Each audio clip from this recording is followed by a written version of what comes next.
Okay, so we are live currently. And yep, I see people entering. Hello. Nice to see you. Hi. Kotaro, are you doing anything special for Golden Week? Yeah, I did HIIT. Do you know HIIT? No. What is that? It's a short of high intensive interval training. Oh, it's the yes, the short and intense. So, there are so many YouTube videos doing HIIT. So, and I have several favorite videos. Oh my God. And I did HIIT every morning. Every morning? 15 minutes. Only 15 minutes? Really? Yeah. Oh, okay. Do you get really tired afterwards? Yeah, became very hot and very sweaty, so that I can burn my fat. Exercise has been a problem. I sometimes run around outside or walk around outside. But in addition to HIIT, is there any other exercise that you're doing? I have cardio and in my house, a treadmill. Like running? Yes. Oh, that's good. That's good. And I have a weightlifting machine. Oh my God, you're very committed to exercise. I invest so much money for equipment. Do you feel like it's very important for your mental health as well? Yes. When I started previous company, Gree, as a startup, I didn't have much time to exercise, and my result of ningen-dok, like an exam, health check. Health check became worse and worse every year. Oh no! And doctor recommended me to do some exercise. Since then, I make it rule to work more than once a week. How do you make it routine to exercise? I schedule my personal training every Sunday night from 8 p.m. to 9 p.m. Wow. Okay. And so you have. Yeah, go ahead. You have a personal trainer who sort of motivates you? Yes. I see. That's good. I used to have a personal trainer, but I wasn't really motivated by other people. I need to motivate myself, and that's also difficult. So I struggle to find the time to exercise. Yeah. Okay, and I also check my weight every morning. A good one, So what do you do when your weight starts to go up? What is your emergency plan? Do more exercise and eat less. Stop eating sweets. All right. Well, great. It is 3 o'clock now, so let me just take a moment to welcome all of our attendees. The numbers are continuing to rise, so I think people are still coming in, but let's get started. Hello, everyone. My name is Reina Saiki. I will be one of the panelists today, and with me today is Mr. Kotaro Yamagishi, joining as a guest panelist. This is part of our SPARKDOJO Skill Up Week, where we do webinars and events online every day for 5 days across Golden Week. And again, this is a special interview with Mr. Kotaro Yamagishi. So before we get started, let me just introduce Mr. Yamagishi very quickly. Mr. Kotaro Yamagishi is the CEO of Keio Innovation Initiative, which is a venture capital group based in Keio University that aims to create new industries and contribute to society's development through investments in innovative startups. Prior to joining KII, Mr. Yamagishi served as an editor at Nikkei BP, editor-in-chief for CNET Japan, and was a co-founder of Gree Incorporated, where he served for 10 years as an executive vice president and a director of the board, overseeing the business divisions. And Kotaro, your hobbies are exercise, I guess? Yeah, Reina, thank you for having me. Thank you, Kotaro. Yeah, as I mentioned before, starting this sessions, I'm doing HIIT in this lockdown situation. Can you explain again what HIIT is? HIIT is short for high intensive interval trainings. And there are so many YouTube videos demonstrating how to do HIIT. And I love several videos, and I'm doing HIIT every morning for 15 minutes. Do you have a specific, is there like names of videos that people can look up later? Yeah, I can't remember, but fitness なんとか。HIIT fitness なんとか。Just a moment.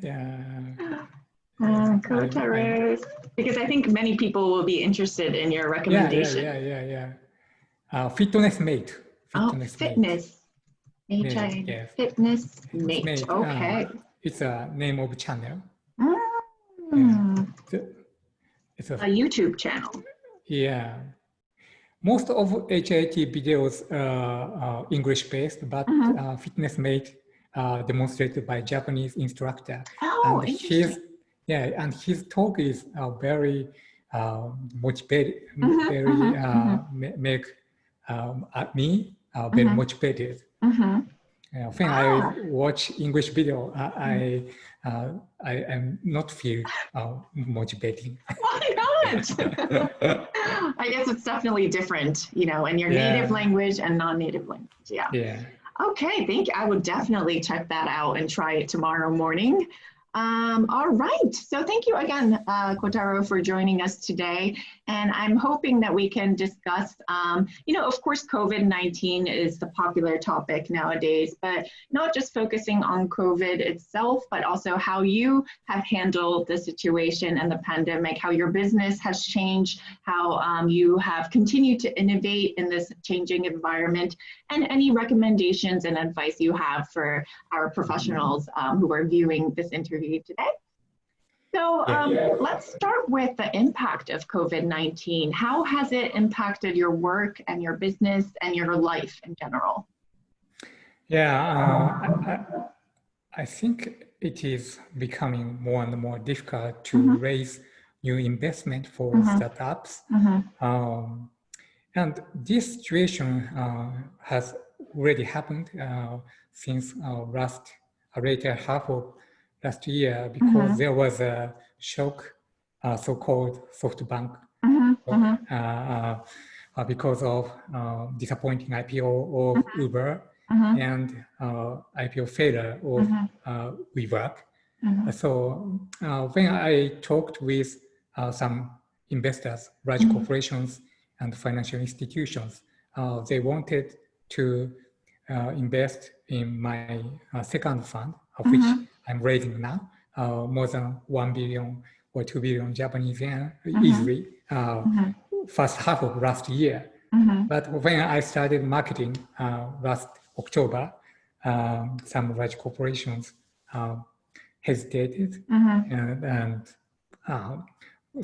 need more time to make decisions. And after COVID, several financial institutions and large corporations stopped new investment. And fortunately, I started my fundraising before COVID.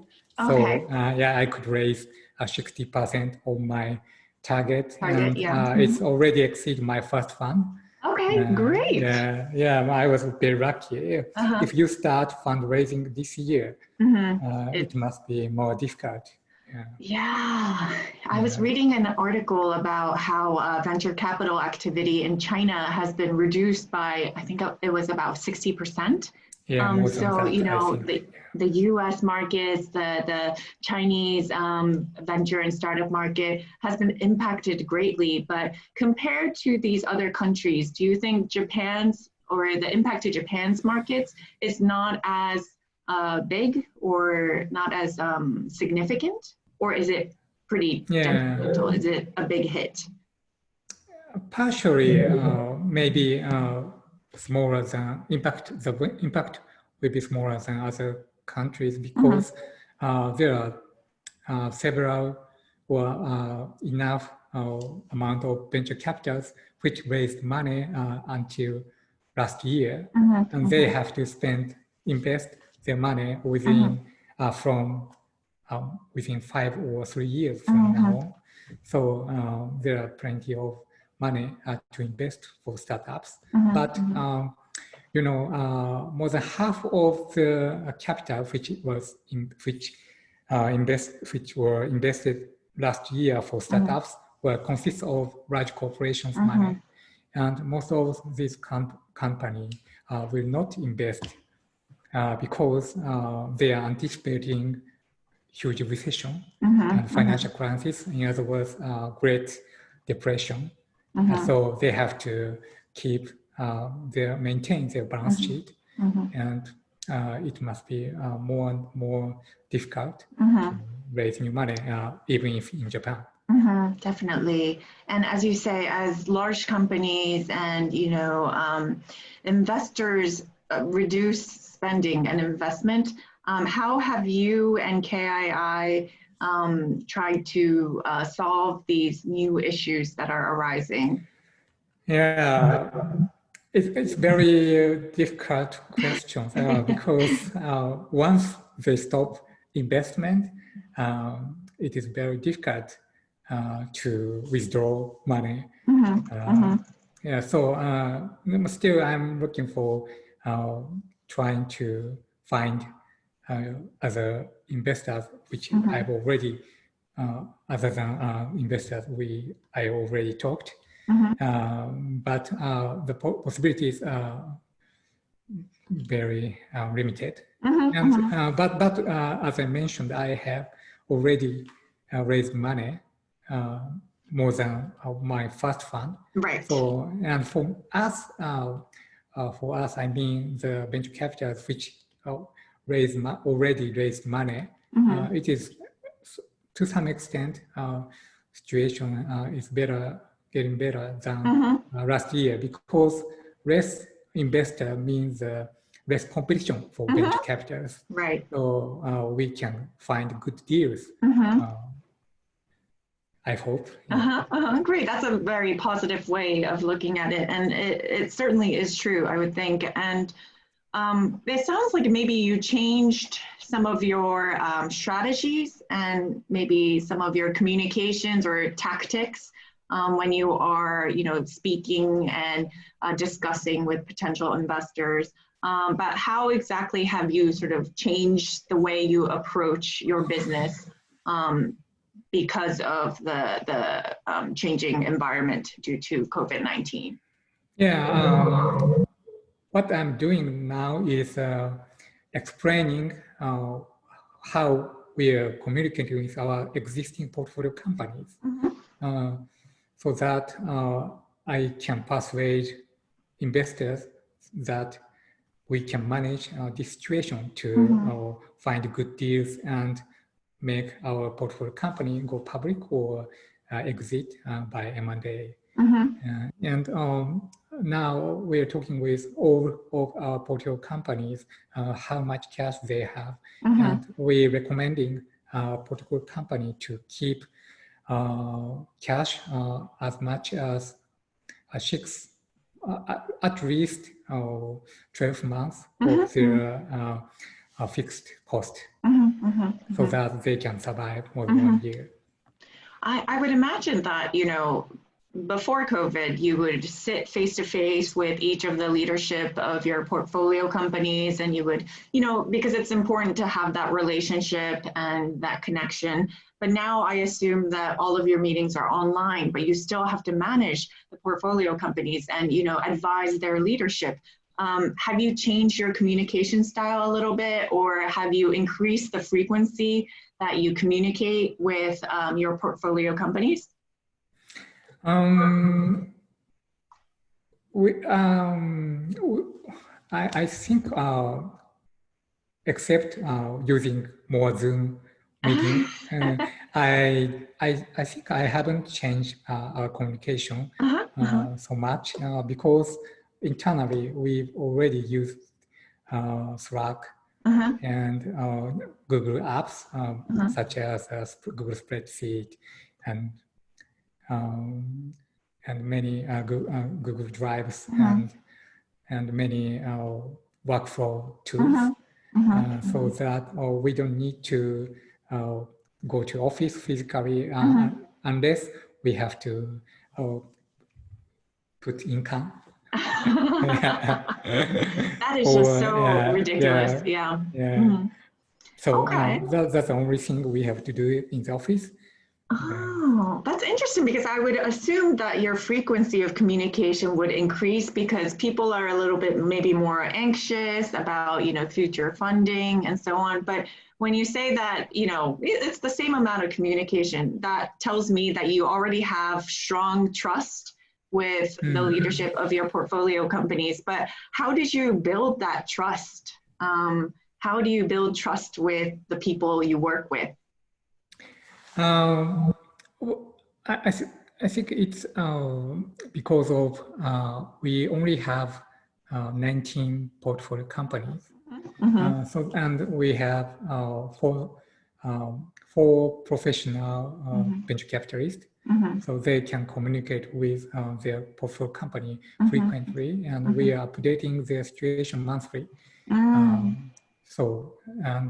After COVID, I requested my team to update the situation every week, and so that we can find how much money our portfolio company has, or are there any cases of COVID-19, or how about they are doing what they've already implement work from home or not, or these kind of situation.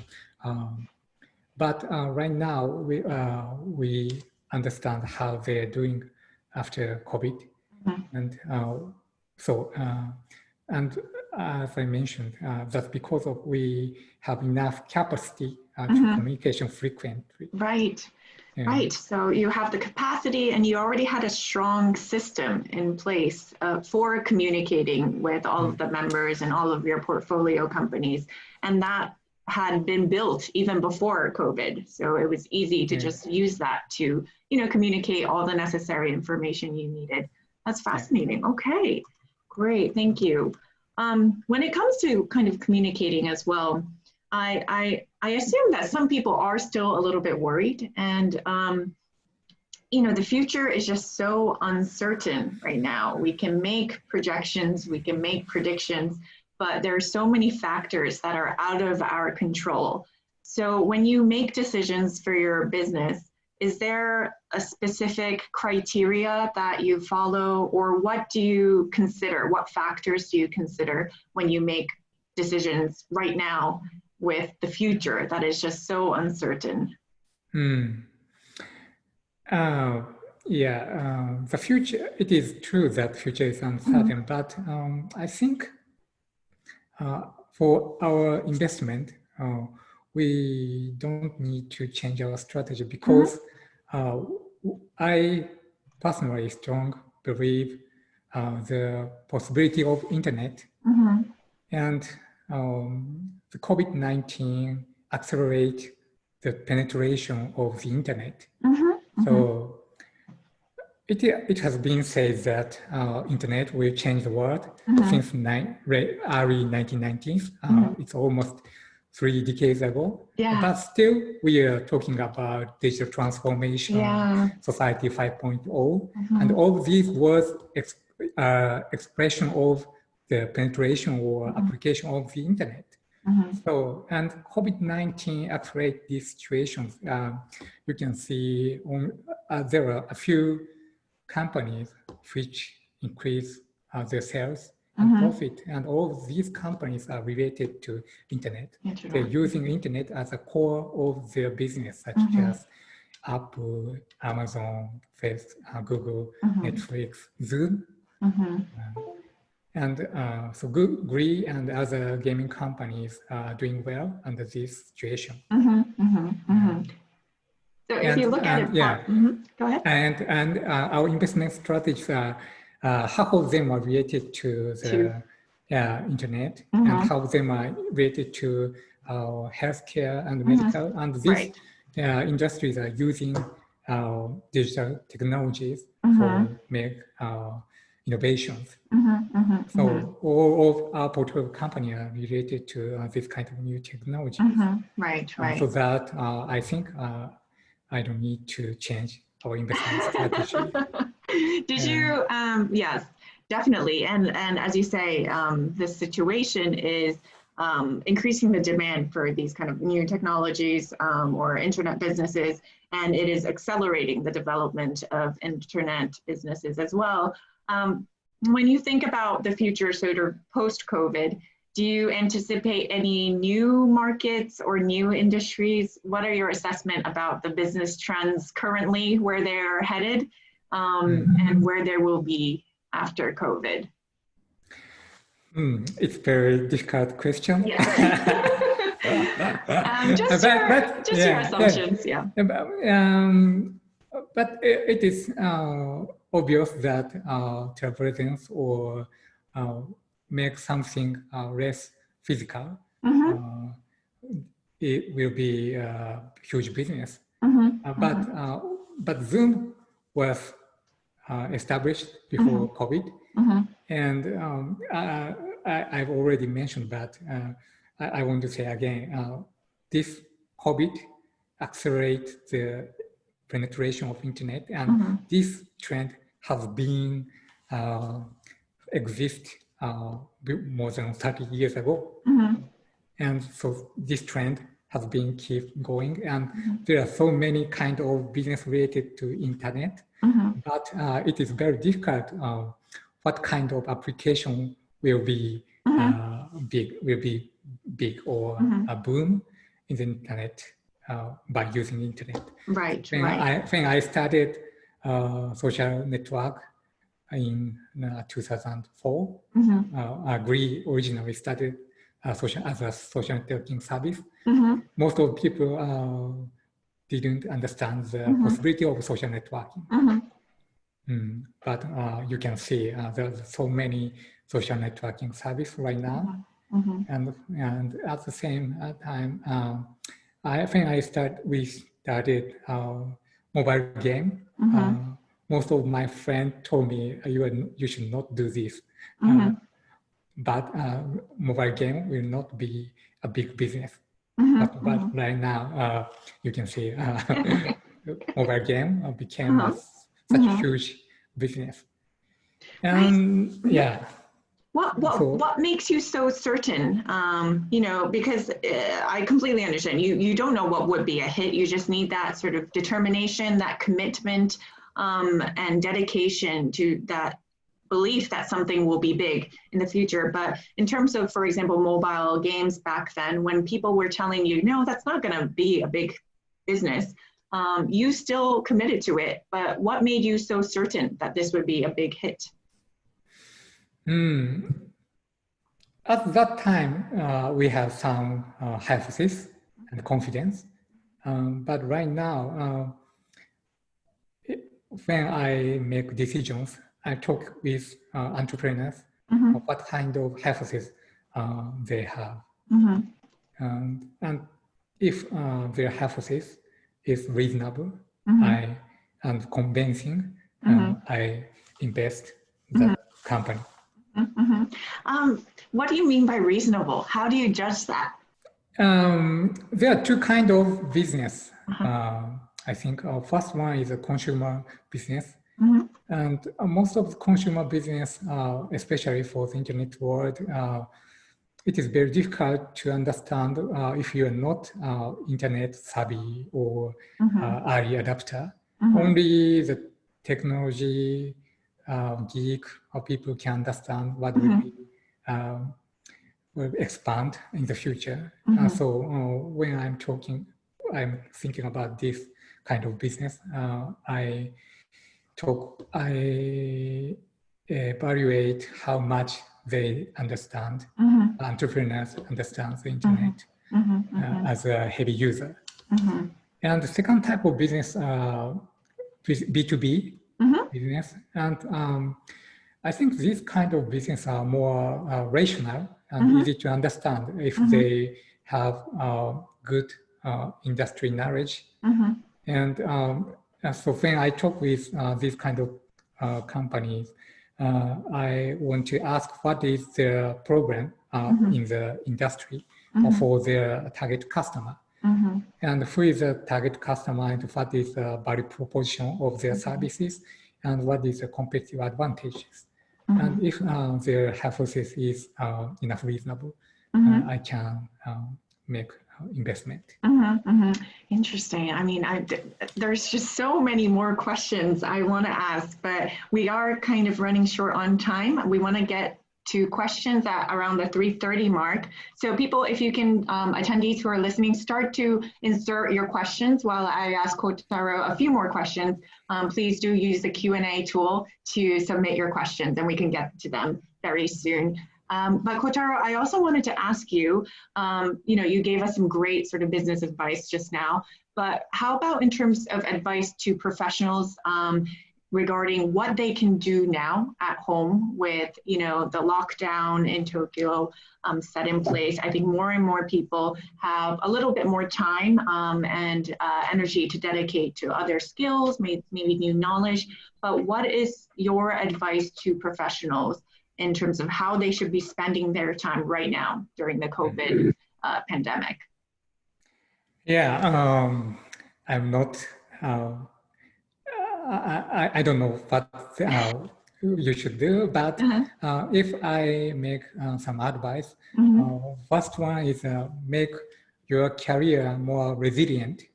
I mean, maybe there will be great depressions and many companies will go bankrupt and maybe you lose your job. And if this situation happen, you should find new job or you should become independent contract or independent professional. And so to become resilient, first thing is like companies, you should minimize your fixed cost and you should increase your savings as much as, if possible, 12 months of your fixed cost. At least you should have savings as much as 6 months of your fixed cost so that you can find another job or another possibilities. And second advice is you should make your brand, personal brand, online. I mean, you should use social media to make your professional branding. As I mentioned, COVID accelerate the penetration of internet, and even before COVID, many large corporations are trying to digital transformation. And it means almost all corporations which can survive must be work or perform like internet companies or startups.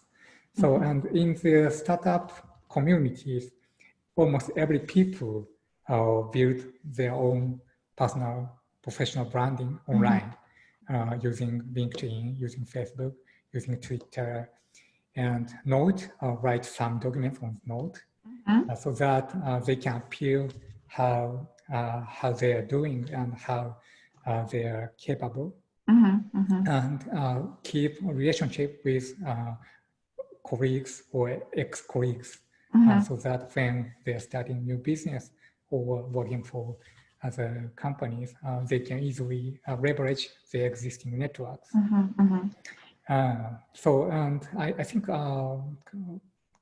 people working for large corporations are not making their personal branding online. So if they, their assets as a professional are not portable. So they cannot bring their asset outside of the company. So it's very risky and not resilient. Interesting. Okay. Fantastic advice. And just to summarize for our attendees, firstly, you talked about reassessing your personal finances, reducing fixed costs, and trying to save up, increase your savings, which is very practical advice. And secondly, social media and online branding. So think about your global brand, but the portable version, the online version, and start using social media tools, apps, blog platforms to really just communicate and connect with others online. But regarding that second point, in terms of online branding, what is something that you are careful of, or what kind of more like, what should professionals be aware of or consider or be careful of when creating their online or internet brands? Is there something? Yeah, it's my personal opinion and maybe not apply to all people, but personally, I make it my rule not to post negative entry on social media. When I post something on the Facebook, I keep positive every time. So that if you post negative things on social media, it might have negative impact for your branding. Right.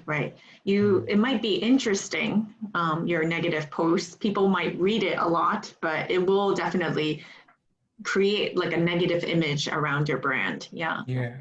What kind of positive topics do you post? Something good investment or good news from my portfolio companies, or what I performed as a speaker of the event, or and some I'm donating money to the universities or schools or NPOs, so I'm appearing these kind of social activities. Great. So your rule is always just post something positive, never go into the negative, even if it is tempting to post something negative, because that's your brand image. Your brand image is positive, open, future-oriented, forward-looking. Yes, that's great advice. Okay, so we are starting to get some questions, so I do want to get to the question.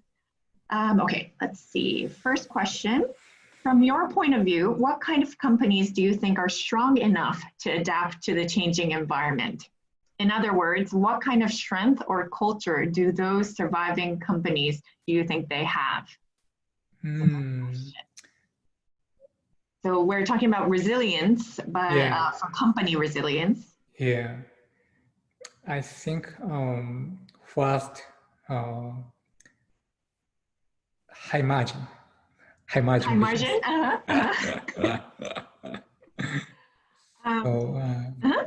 If your business is have high margin structures, even if this kind of COVID pandemic situations, you could have margin to become negative. Definitely. How about in terms of culture? Have you noticed certain company cultures are more resilient than other ones? I think startup culture is easy to adapt this situation, or environmental change, because they communicate internally very quickly and using digital tools as a native language.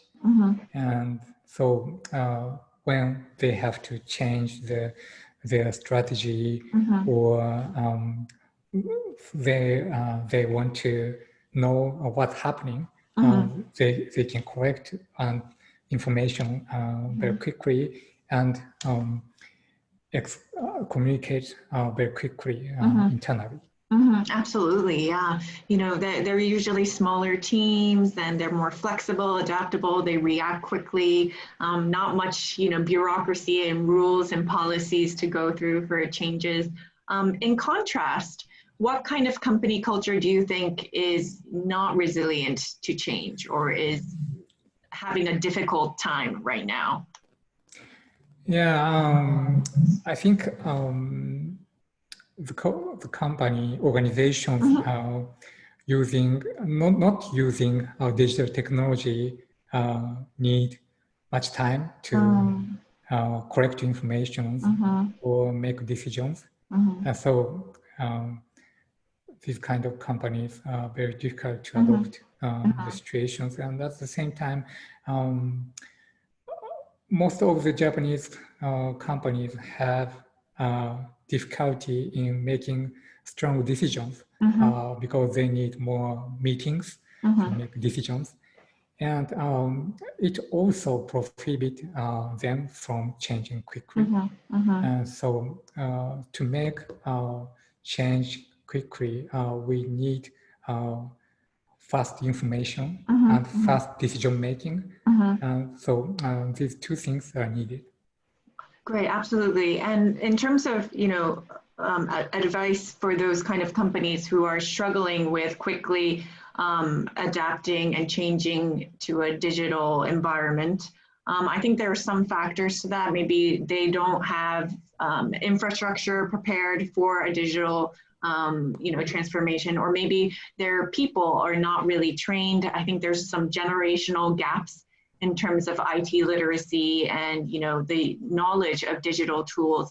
But for these companies that are struggling because they don't have the systems or infrastructure in place, or their people are maybe older and they are not yet trained or educated on using these digital tools, what kind of advice would you give to such companies or such professionals?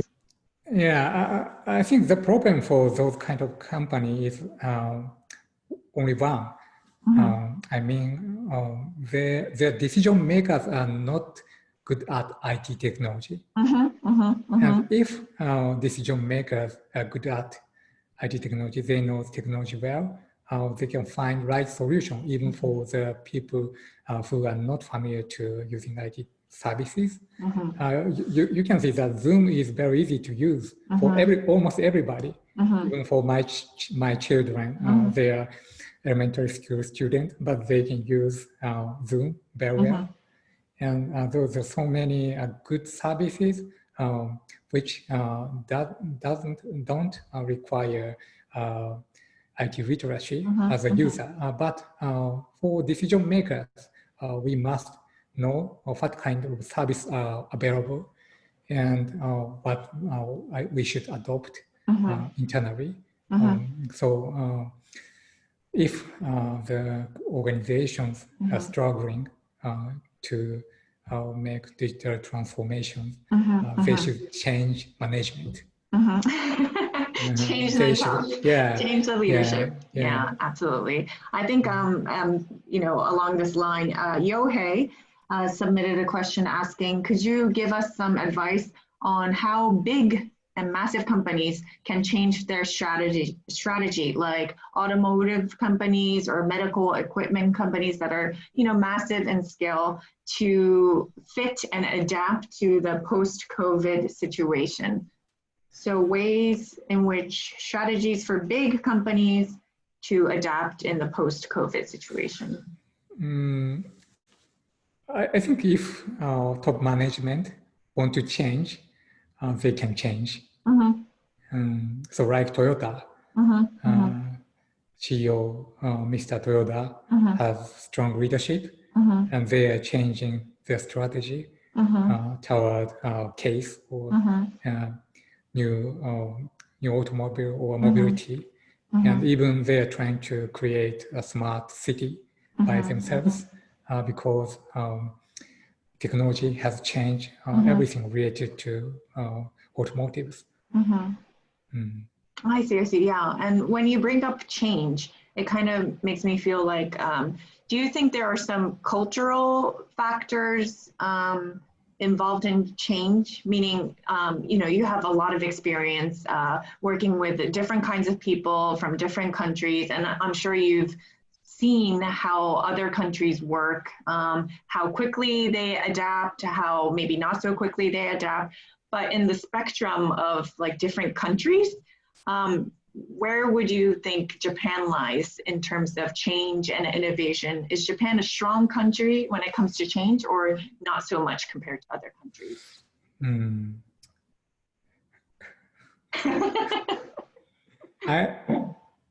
Compared to United States and China, Japan moves very slowly. But compared to the European countries, maybe UK moves go ahead, but French, Italy, maybe Germany, UK go beyond Japan, and I think Italy and French a little bit behind Japan. Why do you think Japan is a little bit behind compared to some of these countries? I don't know. I want to know. We all want to know. Yeah, but one thing is our economy too big to move fast.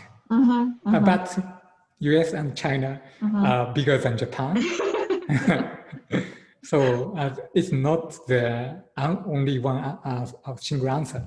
But we can manage to live without change because of this large economy. Absolutely. Yeah, if you are living in Korea, economy size less than 50% of Japan. So you have to go global, make money. Like Taiwan, you have to raise money from outside of your country. Absolutely, yeah.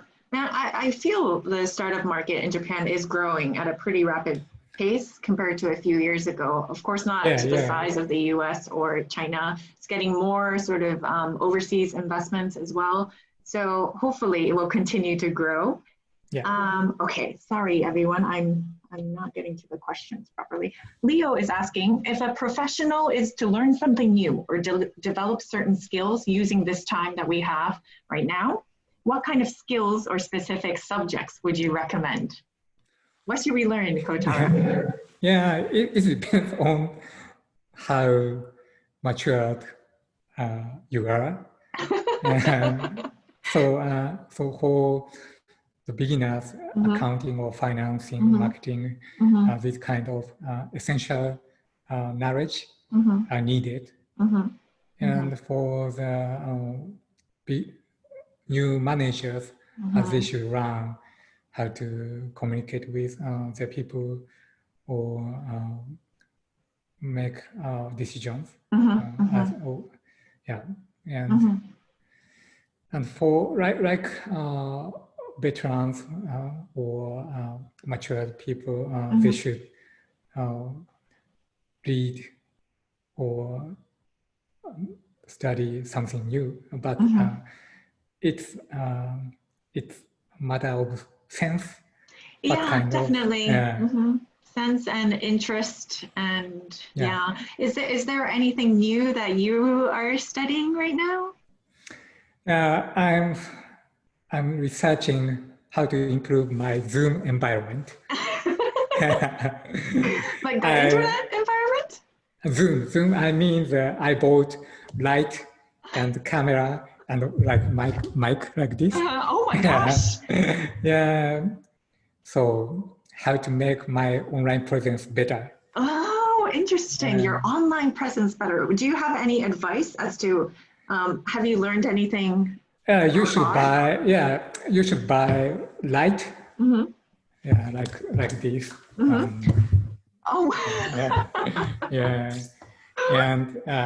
And I'm trying to improve my camera. So I'm using up inside camera of my MacBook, but it's not so good. So I'm trying to find a good one. You were saying before this event that this is your first time doing an online webinar, but are you interested in doing more webinars in the future? And maybe no. I'm researching these kinds of things because, as I mentioned, I'm doing more Zoom meeting with my portfolio company and our investors. So that I need to improve my Zoom communication, make more less stress, and make communication more smooth. Oh, I see. In addition to devices, what specific sort of communication points do you consider or are you careful about when you're talking with people on Zoom? Is there anything specific that you try to do or try not to do, like, I don't know, speed or volume, or maybe body language? Right now, I not care about that. No things right now. So maybe I should care about that. Good point. Good point. Thank you. All right, we have another question. How do you think your behavior will change after the situation is done? So in the post-COVID era, or do you think it will just go back to normal, what it was before the pandemic? Do you think these changes will be permanent? As I mentioned, internet penetration's ongoing trend, and startup companies are working go faster than other companies, and I think most of the things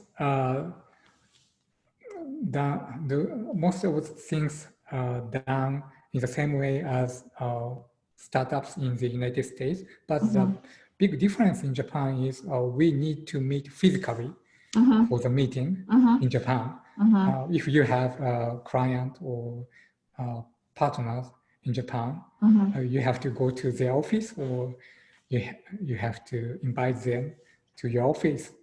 In the United States, you don't need to go to your client or business partner. You can do by Zoom, even before COVID. So maybe this situation will change in Japan. We don't need to commute to the office or go to client office only for the meeting. Yeah. Do you think, going back a little bit to the topic about change, do you think Japan generally needs to be sort of forced to change instead of changing on your own initiative? A lot of companies this time in this situation were forced to change to remote working and changing work style and improving employees' work style because of COVID-19 and the lockdown. But do you feel like generally Japan needs to be sort of pushed to enact change, big change? I don't know because it depends on how long COVID will last and how much damage our economy will have. If we have Great Depression, like 1920s, most of the companies which cannot adopt internet will go bankrupt. So that it's not the matter of you want to change or not. Only the corporations can change, will exist. You have to. It's the survival. Right. Okay, great. Yeah. Thank you. Okay, so we have so many questions, Kotaro. Okay, from Sayuri. What was Mr. Yamagishi doing early mid-20s in his career? So what were you doing in your mid-20s? And what did he learn from your mid-20s? And what does he expect? Okay, so what did you learn in your mid-20s is one question. And the second question is, I'll ask that later, the second part. Okay. So in your mid-20s? I worked as a journalist, editor, and editor-in-chief. So what I've learned is, there are several people who I think they're quite professional or good performer. And I mimic them. So how they think, how they write the document, and how they act. So if you are mid-20s, you should find someone who you want to trace. How did you choose those people? Was it more like instinct, or did you? Yeah, have instinct. Instinct. It's a sense. So you just feel like an emotion. You feel like respect for that person, and you feel sort of amazement. I like the people. I like people who can work efficiently and smart and clever. So I benchmark those kind of people. Interesting. Okay. And Sayuri is also asking, what do you expect Japan to become in the next 20 years? I hope Japan can change our not good, very inefficient culture to innovate our society, abandon hanko. Really. I want our government more using digital technology and more efficient society. I hope, but I don't know.